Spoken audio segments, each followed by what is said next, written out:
देखो, हम सभी को पता है नीट का एग्ज़ाम पेपर हमेशा से एनसीईआरटी से ही बनता है और अब तो एनसीईआरटी की लाइन टू लाइन क्वेश्चंस आ रहे हैं और एनसीईआरटी के हर एक चैप्टर में मैक्सिमम 4 to 6 पेजेस ही हैं।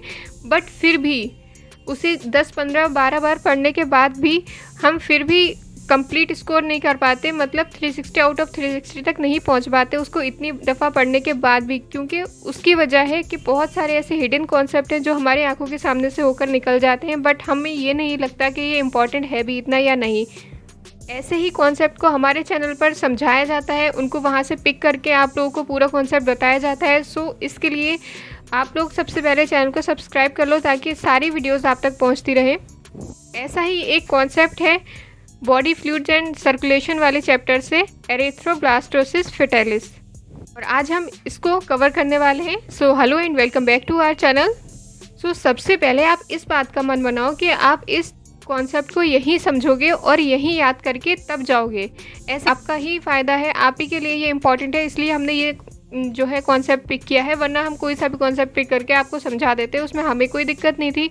बट ये आपके लिए इम्पॉर्टेंट है और आपको ही समझना है, आज नहीं तो कल आप समझोगे।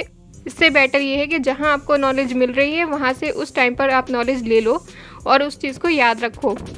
स्टार्ट करते हैं। हम अपना टॉपिक आज का है एरिथ्रोब्लास्टोसिस फेटालिस। इस केस में फादर जो होता है RH पॉजिटिव होता है, मदर जो होती है RH नेगेटिव होती है। RH एंटीजन जो होता है फादर में प्रेजेंट होता है और मदर में जो होता है एब्सेंट होता है। RH एंटीजन क्या होता है? ये हमारी RBC के ऊपर प्रेजेंट होता है, जिससे कि हमारा ब्लड ग्रुप पॉजिटिव है या नेगेटिव है इसके होने का पता चलता है। इंटरकोर्स के बाद में जब फर्स्ट प्रेगनेंसी होती है तब फीटस जो है वो भी RH पॉजिटिव है, मतलब उसके फादर जो थे RH पॉजिटिव थे, फीटस भी RH पॉजिटिव है, और मदर जो है RH नेगेटिव है, यानी कि उसमें RH एंटीजन प्रेजेंट नहीं है। फीटस में RH एंटीजन प्रेजेंट है और मदर में नहीं है। तो जब तक वो मैटरनल बॉडी के अंदर है, ना मदर का ब्लड फीटस तक आ रहा है, ना फीटस का ब्लड जो है वो मदर तक जा रहा है। दोनों सेपरेटेड हैं कम्प्लीटली प्लेसेंटा के थ्रू। प्लेसेंटा है बीच में, इससे दोनों सेपरेटेड हैं। कोई दिक्कत नहीं है, एक नेगेटिव है एक पॉजिटिव है, बट फिर भी दोनों आपस में नहीं मिल सकते, इसलिए कोई दिक्कत नहीं है। अब क्या होता है, 9th मंथ के बाद में जब जेस्टेशन पीरियड कंप्लीट हो जाता है, जब पार्चुरेशन का टाइम यानी कि डिलीवरी का टाइम आता है, तब फीटस की डिलीवरी के दौरान फीटस से कुछ सेल्स जो होती हैं वो लीक करके मैटरनल बॉडी के अंदर चले जाती हैं, जो कि फीटस की सेल जो थी वो RH पॉजिटिव थी, मतलब उनमें RH एंटीजन प्रेजेंट था।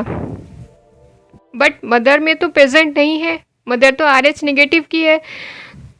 फिर अब क्या होता है, फीटस को तो कोई दिक्कत नहीं है, वो चाइल्ड बर्थ हो जाता है, वो फर्स्ट चाइल्ड जो है वो सेफ रहता है।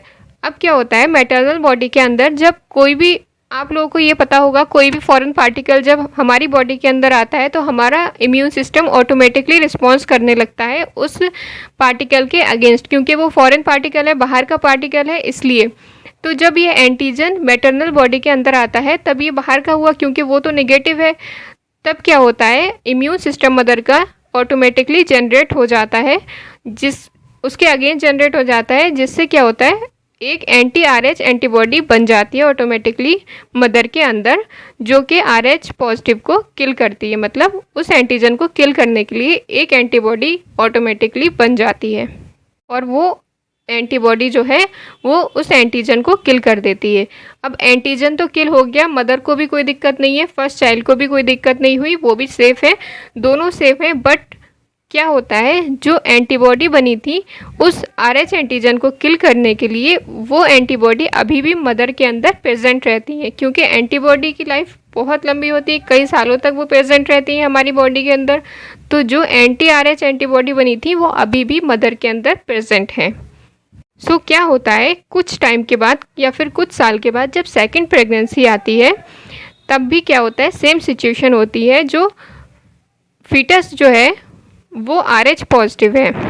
बट अब दिक्कत क्या है, फीटस जो है वो RH पॉजिटिव है और मदर में जो है वो anti RH antibodies already present हैं, जो कि RH एंटीजन को किल करती हैं। अब मैंने आपको बताया था कि फीटस और मदर दोनों ही ब्लड से सेपरेटेड रहते हैं, मतलब प्लेसेंटा के थ्रू दोनों ही सेपरेटेड हैं। ना ही मदर का ब्लड फीटस तक जाता है जिससे कि फीटस को कोई नुकसान हो, बट ब्लड नहीं जाता लेकिन एंटीबॉडीज़ जाती हैं। एंटीबॉडीज़ जो है मदर की वो फीटस तक जाती है। इससे क्या होगा, वो जो RH एंटीबॉडी जो बनी थी, एंटी RH एंटीबॉडीज़ जो कि RH एंटीजन को किल करने के लिए बनी थी, वो फीटस तक जाती है।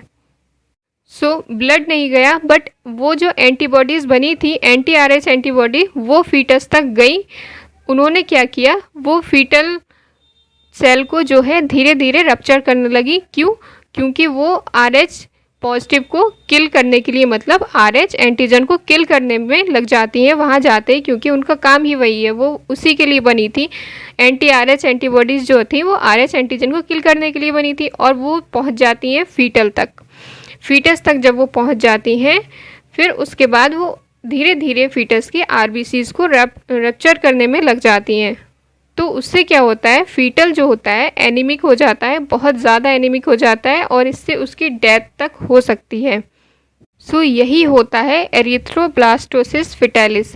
इसमें फीटल जो होता है उसकी डेथ हो जाती है, सेकंड फीटल जो होता है उसकी डेथ हो जाती है, मतलब सेकंड चाइल्ड की कई बार डेथ हो जाती है एक्सट्रीम अनीमिया के चलते, क्योंकि उसकी RBCs जो होती हैं वो धीरे धीरे डिस्ट्रॉय होने लगती हैं, रप्चर होने लगती हैं RH एंटीबॉडी की वजह से।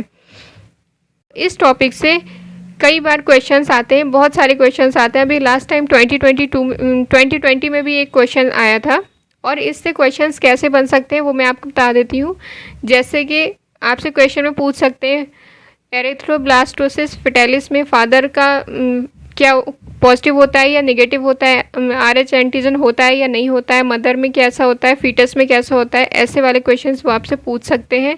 और बहुत सारे क्वेश्चन इसी टॉपिक पर बन सकते हैं, बट अभी मैंने पूरा कॉन्सेप्ट आपको क्लियर कर दिया है, और आप इसको अगर एक बार में समझ में ना आए तो आप रिपीट करके इसको देख लो और अच्छे से आपको समझ में आ जाएगा। ये इम्पॉर्टेंट है। सो वीडियो अच्छी लगी हो तो लाइक कर दो, सब्सक्राइब करके रख लो चैनल को। बहुत सारी वीडियोस ऐसे ही आने वाली हो, छोटे छोटे कॉन्सेप्ट मैं आपको समझाती रहूँगी, और इससे आपका टाइम भी वेस्ट नहीं होगा और आपको जल्दी ही कॉन्सेप्ट समझ में भी आ जाएगा। ज़्यादा टाइम नहीं लेते हैं हम, ठीक है। Thank you so much.